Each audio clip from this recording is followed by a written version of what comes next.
Hey guys, welcome to The Beat Goes On. I'm Larry and I am sitting down with Belladonna tonight. Hey guys, say hello. Hello. So we're going to go around the room, get some quick introductions, and then we're going to start in with some nice questions and get to know you stuff.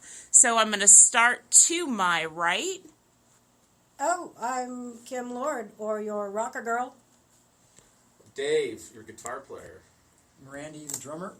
I'm J.D. Clark, 4-string motherfucker and major rager. All right, nice to meet you guys. Thanks for having me over tonight and giving up part of your practice time. I really appreciate you taking the time to sit down with me and letting the fans get to know a little bit about who you guys are.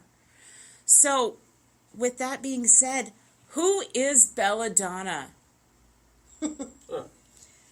Well, Kim and I, we have been together since 2012, I guess, and we've been through a few lineup changes, but we've kept our core together.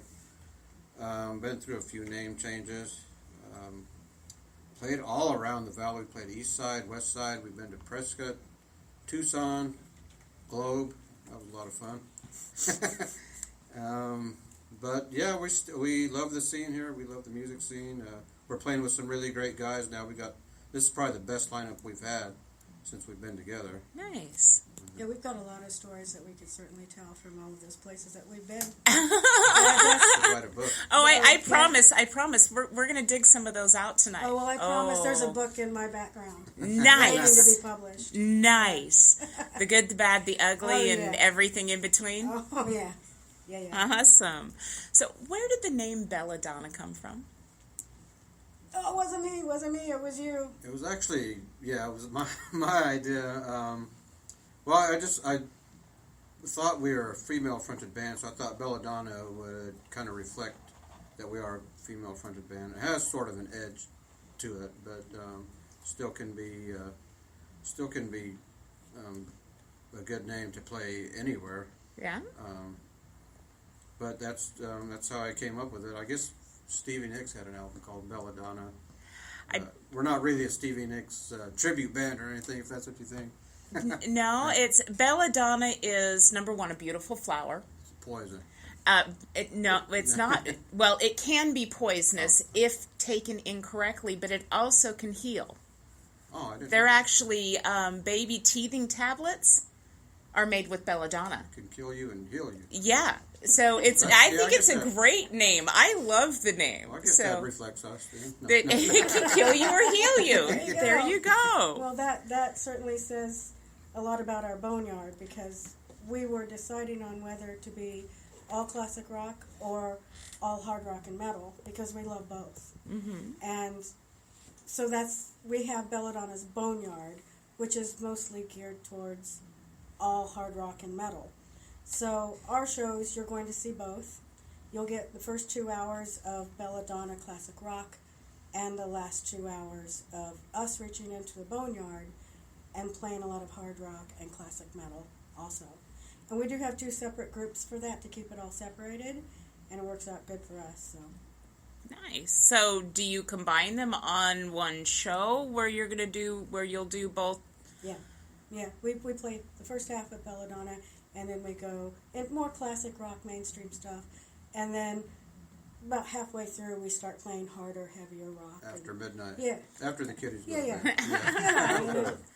When it becomes age appropriate. Right. Yeah. So how long you guys have been together? Belladonna has been 12 years. Yeah, we've been together for About 8 well, or 9. 8 years actually, since 2012. Oh, that's where the 12 came in. Numbers will stick in my head, just not necessarily for the right reason. Sorry.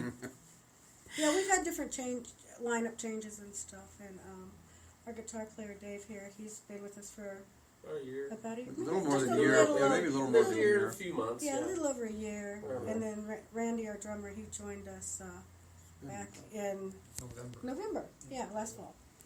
So you've been just over a year just last this most fall. recent Yeah, November. Since around Thanksgiving, so we're very thankful for Randy. There you go, your Thanksgiving gift. Yeah. You have to come to the Nice. show just to see his drum set, really. Oh, He yeah. features a gong, and Yeah. that's like the Yeah, highlight people of the come show. just to see him play the gong. Nice. Awesome. So, all in all, in the 8 years that Belladonna's been around, favorite venue? For me, it would probably be the Maverick over on the west side, because the people there are just fun. They let their hair down. Pretty much anything goes. Just the whole vibe there. But we've played a lot of great venues all around. Some aren't around anymore. I don't know if anybody else want to... You know, I gotta agree. I mean, the Maverick has always been a favorite. It's kind of where we started. We started off actually at Jake's of Mine, but it's not around anymore. So our next place in line would have been the Maverick.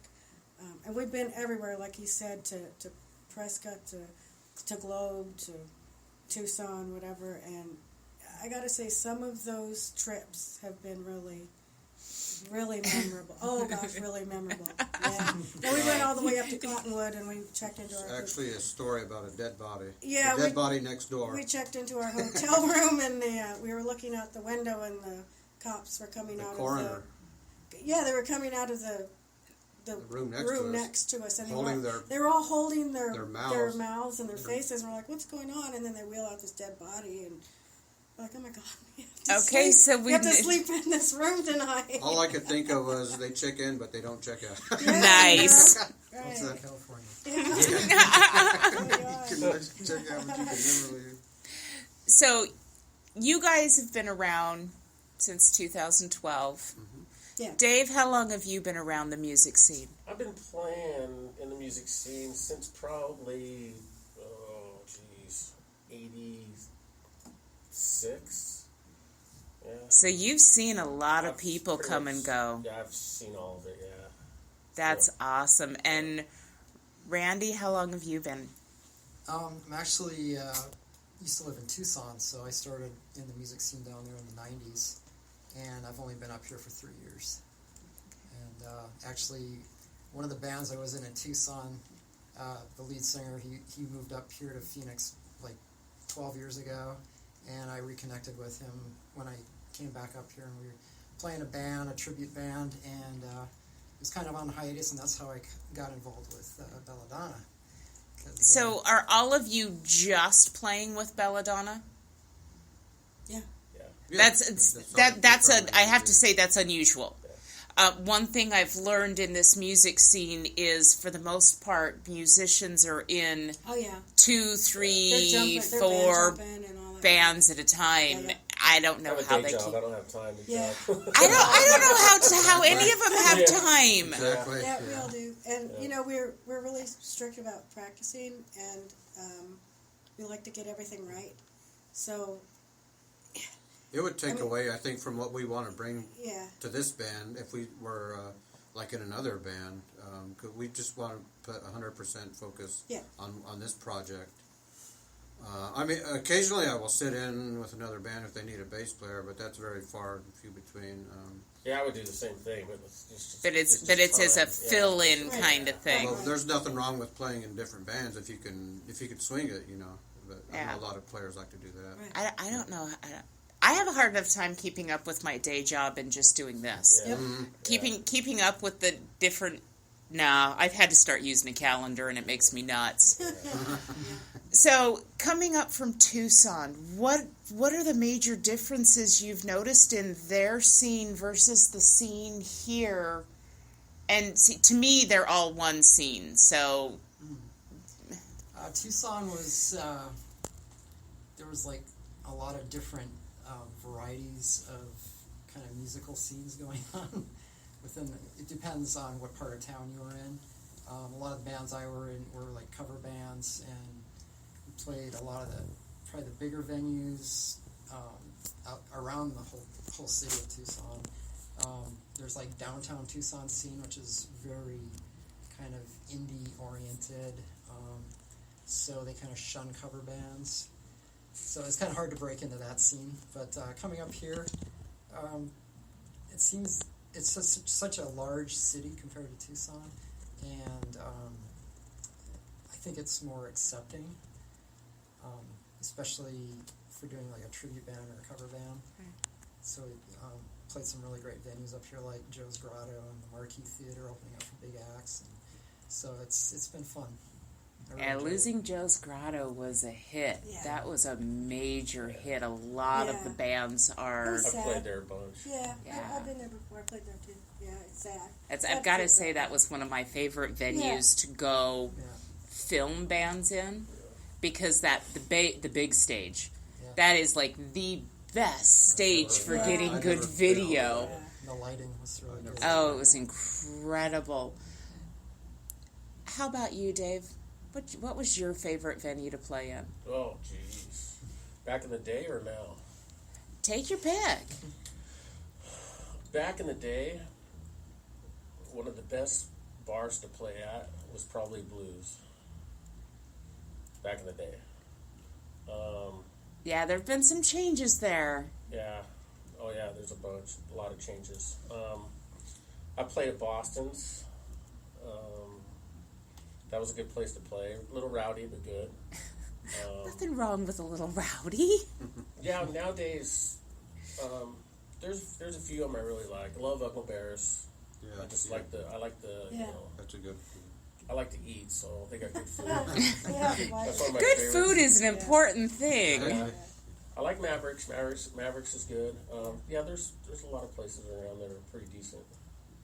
I think the saddest place I have to say that I'm sad to see that have left was the Electric Ballroom Oh yeah. back in the day. Oh, I saw Doc in there. That was Oh great. yeah, huge stage. Yeah, you know, huge little, stage. Yeah, Yeah. little performance room Yeah. off to the side. It was great. Whatever, just super theater style. You know, And the sound in that room was really good. incredible. Right. Yeah, It was better than Marquee Theater. very I thought. incredible.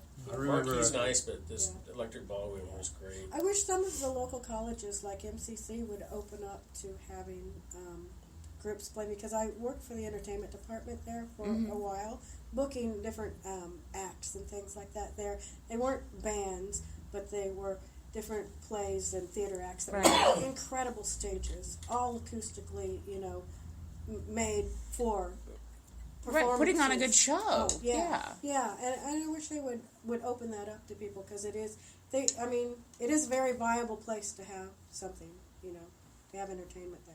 Well, and you'd have a built-in crowd. Yeah. Oh, And yeah. it'd be so much easier to get Yep. people to your show playing at a college Yeah. full of college students that Yeah. happen to like music. And I don't think they're against it. They just probably haven't ever thought of that, and neither have any of the bands or whatever. And locally, they'd have to have someone sponsoring it. Might be an idea to Right. there, yeah. pay for all of Put that. something together. That's it. So, how about you, sir? If you had one place, if you could pick one place to play, your dream venue.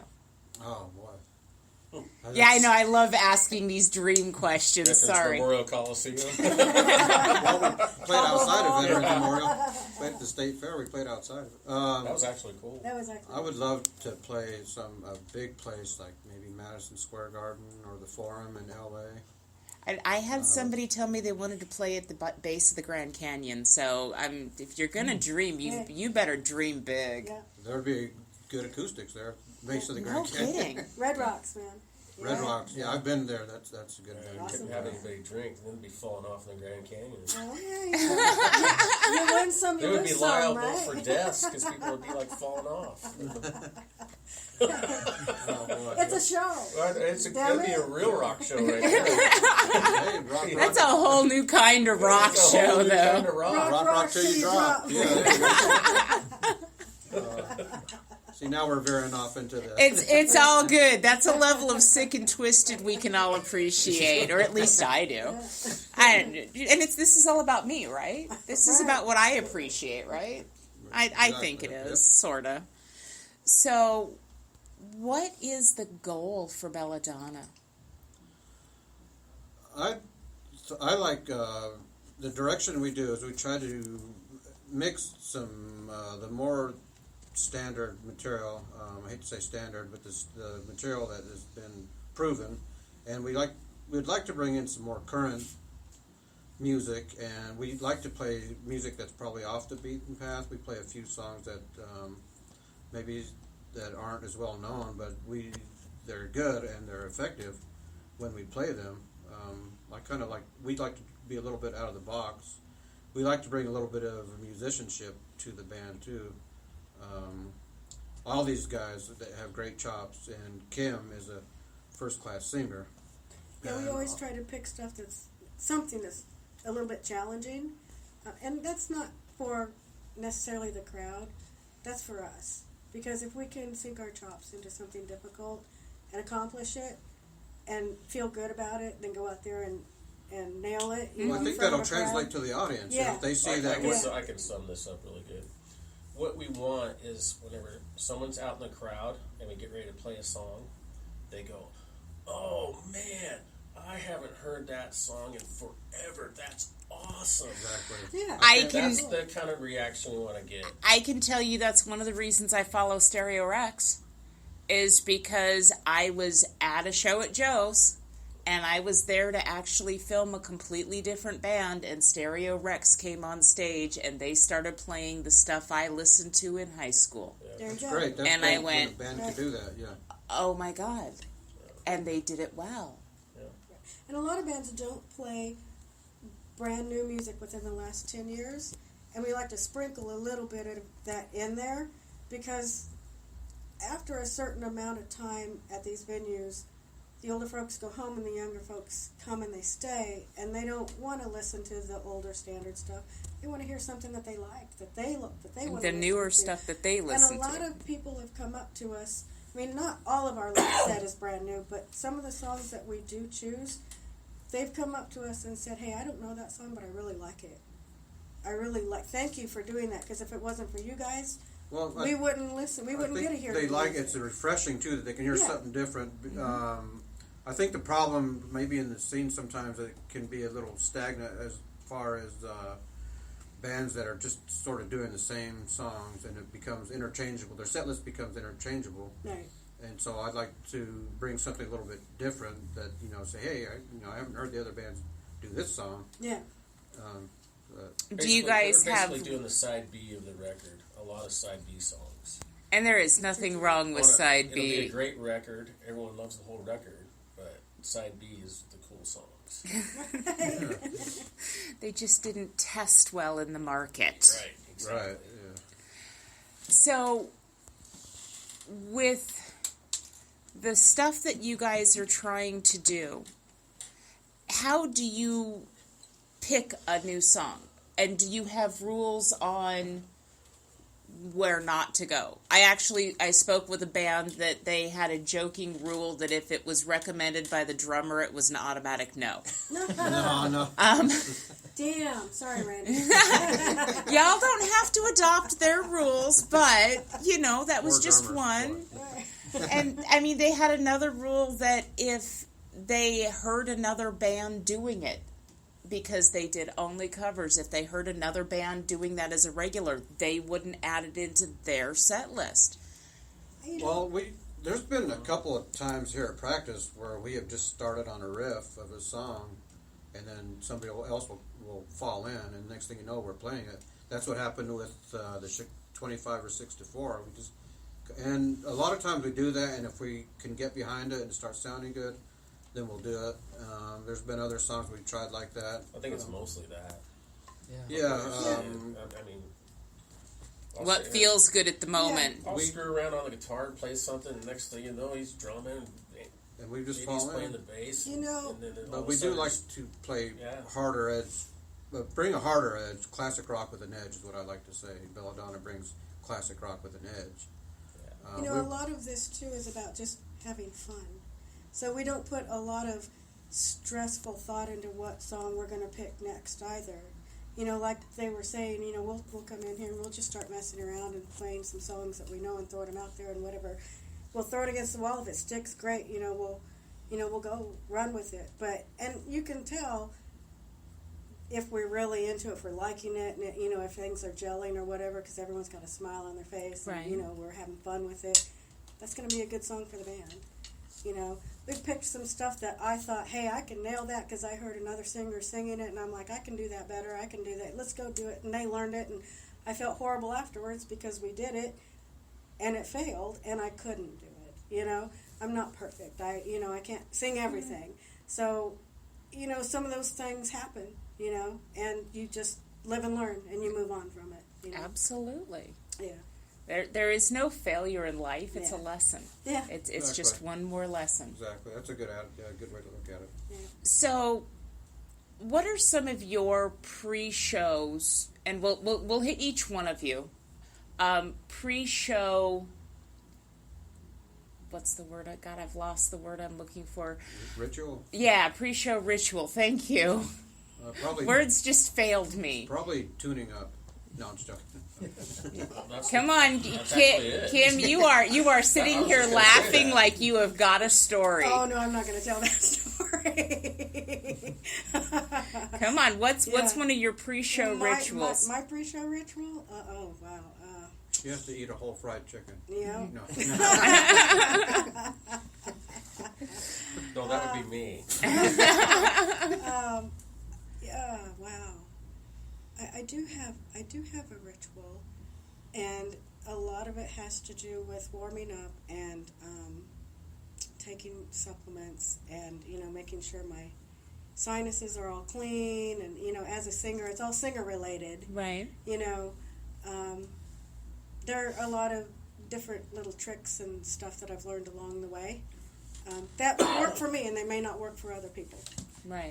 But I do them, and if I walk out the door and I haven't done it, it's in my head, and I'm like, oh crap, now I'm going to have a bad show, which isn't really true. Not necessarily. Right, but it's such a ritual, that I've, so now I have to lay everything out, And it's almost that OCD level.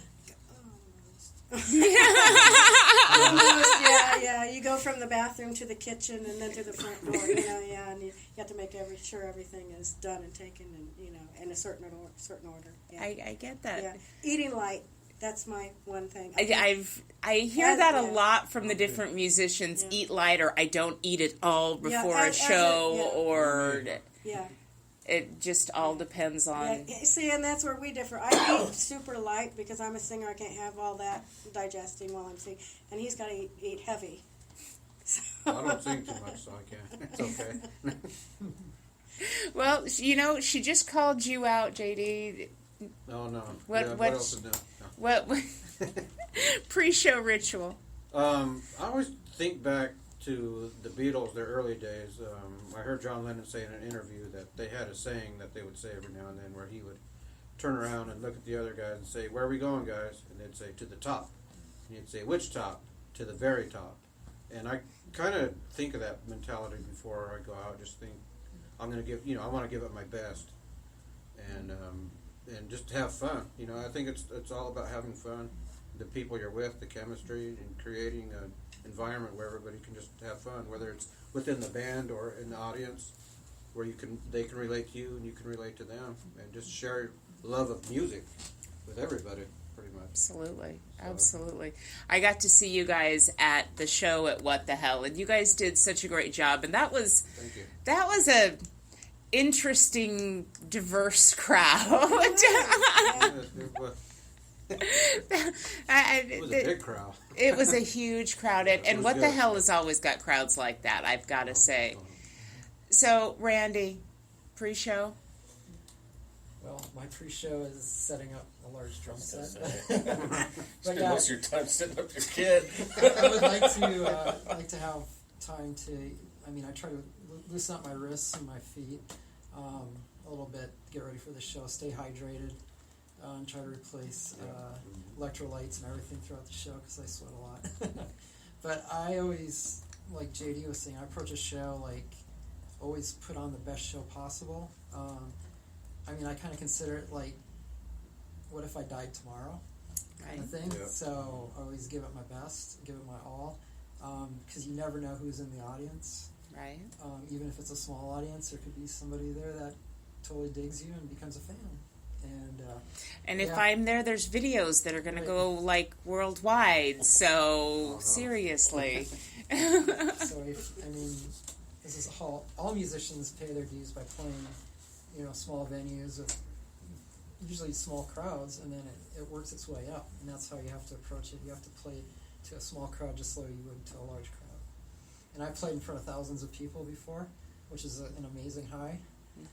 It's pretty awesome, but I played where the band outnumbered the crowd, so it's from one extreme to the other, and it's always do your best. I have to be really coordinated, so I can't really drink alcohol during a show because that would screw me up. So I always try to stay sober. Oh heck, man, you play better. No, He's our designated drummer. There you go. But after the show, I'll have a beer too. So. Dave. Almost the same as theirs. Eat light. And I try not to... I drink soda, so I try not to drink too much soda before the show because having to piss in the middle of your gig is not good. That's why he sings, so you see me leave. Exactly. You have to cut short the solo. Yeah. I get extra break. Yeah. I make sure everything's tuned up, cords are plugged in. I'm big on tone. I want the tone to sound really good. I'll make sure everything sounds perfect. That's pretty much it. Anything. Don't drink too much. Yeah, I can't drink too much Coke because then I get too wired up. Oh, yeah. I'll be on way the fast. second song of the first set, and I have to pee, and I'm like, damn it. Yeah. So it's like, I try not to do too much. See, and I just sit in the audience. But after the show's over, I'll eat a big ass cheeseburger and fries, and tear it up. Yep. Other than that, no. I just sit in the audience taking videos, and I have a personal rule for myself that once I've started a video, I won't stop. I will not cut a video short purposely. I've done it by accident once, and I felt really bad. 4 seconds off a video, and the band noticed. Well, hey, we're all perfectionists, they noticed. Right? Yeah. But so that having to go to the bathroom mid-song, even for an audience member, that's horrible, guys. I promise. Yeah. It's not just you. So, what's coming up for Belladonna? Valentine's Day is our next show at Uncle Bear's in the Ahwatukee area. Then on the 29th, we're at Gypsy's Roadhouse. For their leap year party. For the leap year party, Yeah. And then in March, we're back at Maverick. We have a private party, I believe, in March. We're in the process now of filling up our dates. So if any of you venue owners are out there listening. And believe it or not, no, I have had multiple bands come back to me and tell me that based on the videos that I put out and the stuff that I put out on Facebook, that they've been booked based on seeing that stuff. So it is always a possibility that somebody will reach out based on. That's one of the reasons that somebody came to me and told me that, and I immediately went, okay, how do I make it better? How do I do better for the bands? If they're getting seen, I've got to get it right, damn it. Yeah. It's a super thing that you're doing. And no one's done anything like that before, and it needs to be done. Well, and I'm hoping, I'm getting more and more people coming to me in the local beat and putting up videos from shows that they were at. And I absolutely encourage it. So when you guys are out at the shows, please let your people know that if they're taking video, they are welcome to upload it. We want everybody's video getting out there. It's important for you guys. It's important for the fans. I believe in very old school. There was that old shampoo commercial that you tell two friends and they tell two friends and they tell two friends. That works. That is the theory of exactly how the local beat happened. That's great. I just looked tonight while I was watching you guys practice. We are at 775 members in the local beat since September. That's so fast. All because two friends told two friends told two friends. Nice. Well, that's 775 people that are, 770 since I've got 5 of us sitting here, 770 other people that are watching you guys when I get to upload or when somebody else uploads a video of you. That's Awesome. Yeah. You guys gained 770 fans. That's incredible. Hopefully. Yeah. And that's the whole thought. That's why I ask people to invite their fans and friends, because then immediately everybody's fan base grows. That's great. So, what is some advice for those that are just getting started in the music scene? Don't give up. Just keep trying. There's going to be good times and bad times.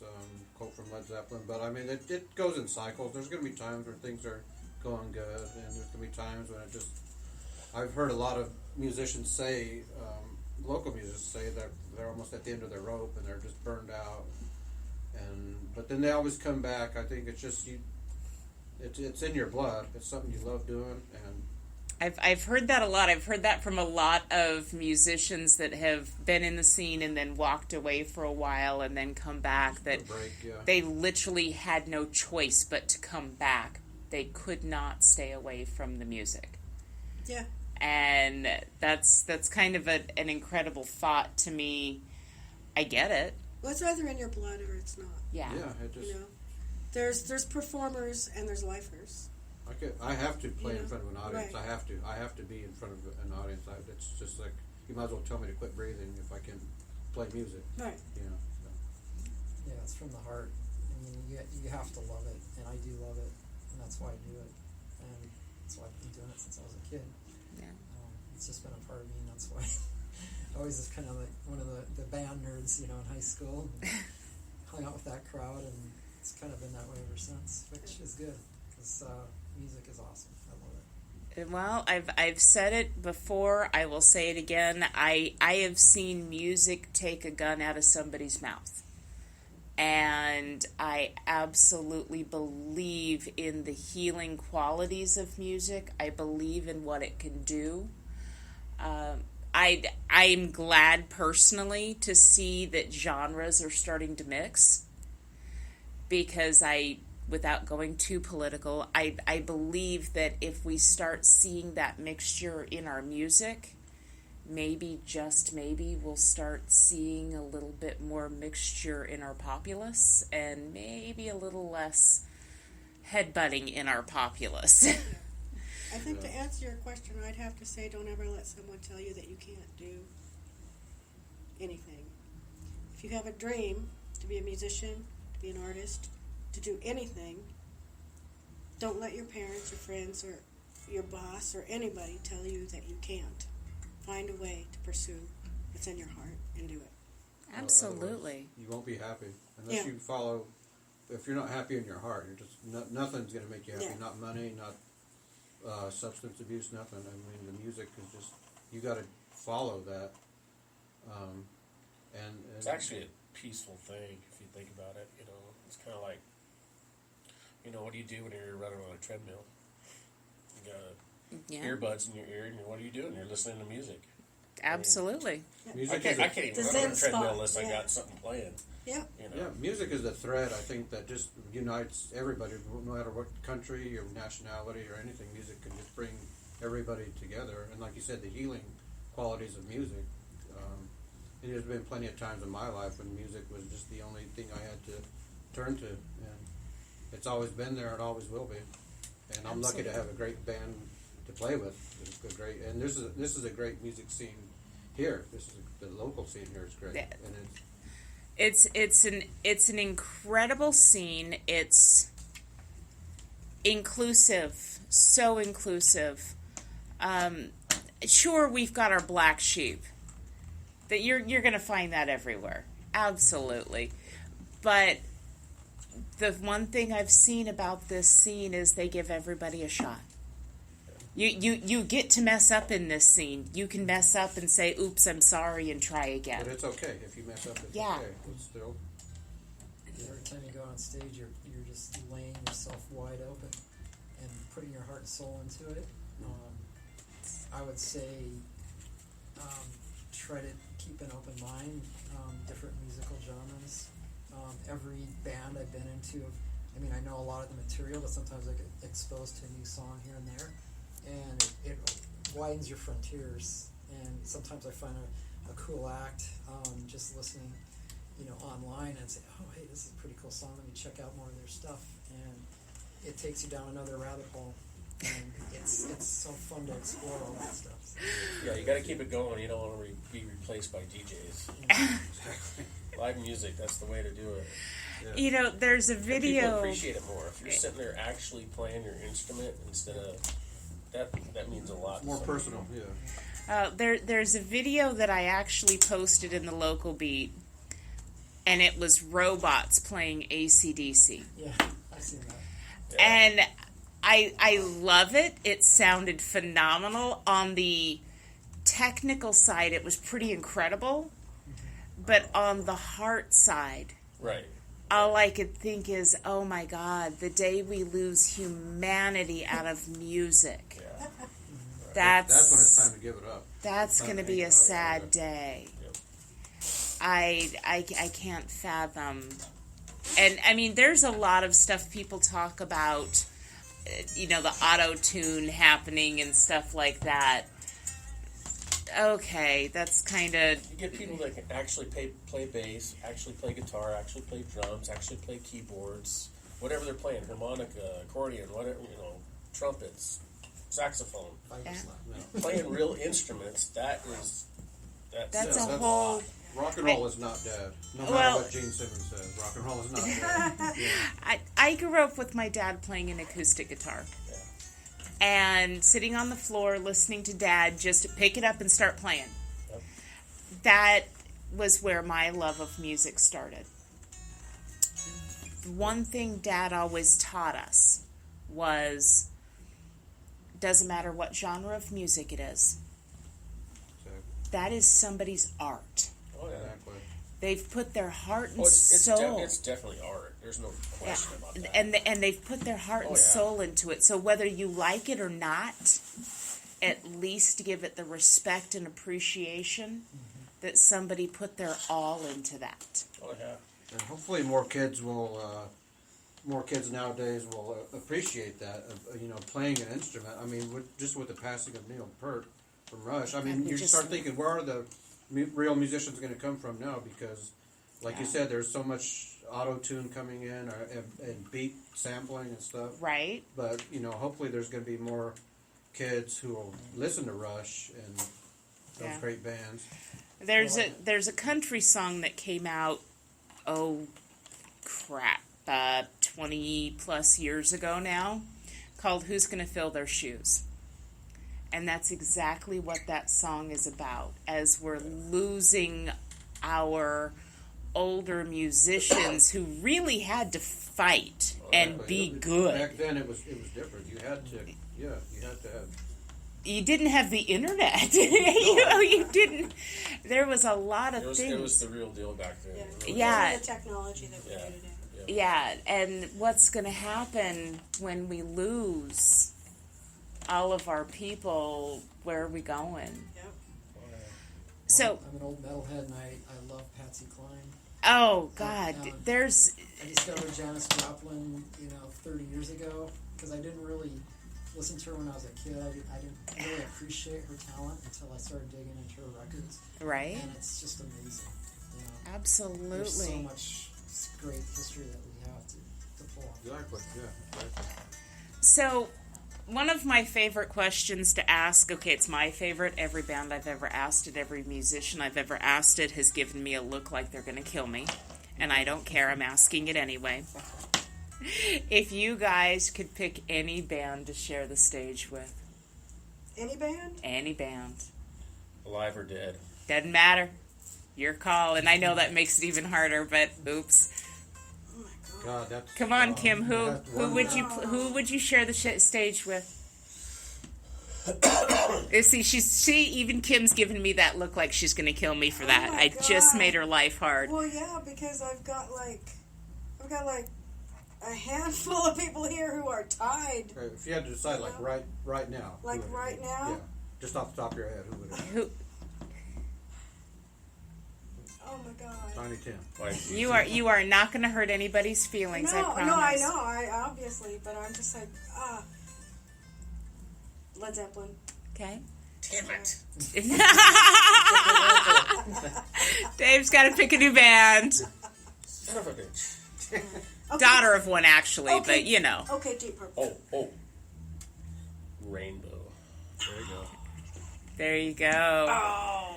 I would have loved to share the stage with the Jimi Hendrix Experience at Woodstock. That would have been Or the incredible. Who at Live at Leeds. Yeah. That would have been awesome. Me, I would have loved to share the stage with the band Cream because I'm a huge fan of Jack Bruce, his playing. Nice. Or Led Zeppelin, or Deep Purple, or Black Sabbath, or the Beatles, or the Bay City Rollers for sure. No, Yeah. Beatles Shea Stadium would be tough to beat. Yeah, that would. You can hear yourself. If you could So- do so, yeah. We're going to start back with you since you ended it. Let's go to favorite band that you have shared the stage with to date. The favorite that I That- should say. Mm-hmm. Of people that you have played with, who's been your favorite so far? Well, right now, this lineup we have now is probably the best. we've No, had. no, I'm not talking of your bands. I'm Oh. talking of other bands that you've played with. So Open up for Oh, other at other shows, other people. Oh. Well, I haven't played with. It's mostly been. I'm trying to think. Must have been. We've always headlined. Yeah. We don't really ever. We've never shared. We don't really share Yeah. the stage. It's not that we're selfish. We've just always We're been a headliner. Okay, well then let's go back to the one show I know you've shared the stage with somebody. Who was your favorite band to play with at What the Hell? Blackwater Lake. They're Yeah, great. me too. They're awesome. They were. They're all original. Anybody the who's originals listening, are check them awesome. out. Blackwater Lake is a good band. They're good. Ditto. Are we like all in agreement? Blackwater Lake They're was the really good, yeah. They were Nice. good. Really Yeah, Very tight they're good. vocals. Everything was Yeah. just very polished. Yeah, I mean, I met some of the other members from the other groups, Oddity Paradox and Desert Vikings. I do like the guitar player in Oddity Paradox. And they were all which one? The shorter or the taller, or the really tall? I think the tall guy, the one with the. He was playing right where I was. That's Same spot. That's not helpful. Really cool dude. Really cool dude. Yeah, they were all The one really in the cool center, guys. the one in the far. As you're looking at them, center, far, Far right, or left. right. If That you're- was Horace. Okay. The dark hair, dark brown hair. Yeah. Cool dude. Horace Miller, yes, and Horace is about. He's pretty chill, pretty mellow. Now the ultimate chill of that band would be John, and he's the really tall blonde one. Okay. Yeah. I nicknamed him Woosaw for a reason. But he's a great guitar player, so. Yeah. Oh, Horace has been in the music scene since the '80s, Yeah. and he's been Louisiana, L.A., Yeah. all over the place. Yeah, cool. He's endorsed by Bad Boy Guitars for a reason. Wow. Okay, cool. Yeah. They're actually building a line of guitars based on his preferences. Oh, Wow. Oh, wow. I can't wait for him to get his new baby. The one he plays on right now is a temporary. Oh, Yeah, all the okay. other bands were really cool, really Yeah. nice, and I have to also say that Three Phase, Mm-hmm. they did a really good job of supporting the bands with Yeah. doing the sound that day. That So- was not easy on them that day. No. I've I got to know say. everybody in Three Phase. They're Yeah. really nice guys. They were very Yeah. helpful. Yeah. That day. Very, very. Yeah. Yeah. And they were all exhausted because they had a show the night before that, and they didn't get home Yeah. until like 3 or 4 in the morning. Yeah. Yeah. That's understandable. We've all done that. Yeah, I was like, okay, I'm not even in a band, and I've played that game. So, one more final shout out. Upcoming show dates, guys. February 14th. February 14th, Uncle Bear's in Ahwatukee at 50th and Ray Road. Okay. I can't believe you remembered that address. I know. I will remember it. And then Leap And Year. Leap Year Party at Gypsy's Roadhouse. It's hosted by Scott Scott Rowe, Rowe. All in a Row Productions. And then Shout out to Scott Rowe. It's really hard for me not to say Scott Rowe and Red Rum. I That's know. such Right. an automatic thing for me. It's hard to I forget that he's Scott Rowe, All in a Row Productions as well. And then March 6th at the Maverick. It's a Friday. That's the Fantastic. one you don't want to miss. So, guys, remember those dates. I will have show posters up on the local beat for those dates as well. Belladonna, thank you guys for letting you. me sit in with you, and thank you for sitting down with The Beat Goes On tonight. Our Thank you for pleasure. having us. You guys have a great night. Thanks. You Thanks, too. you too. Thanks. Rock on.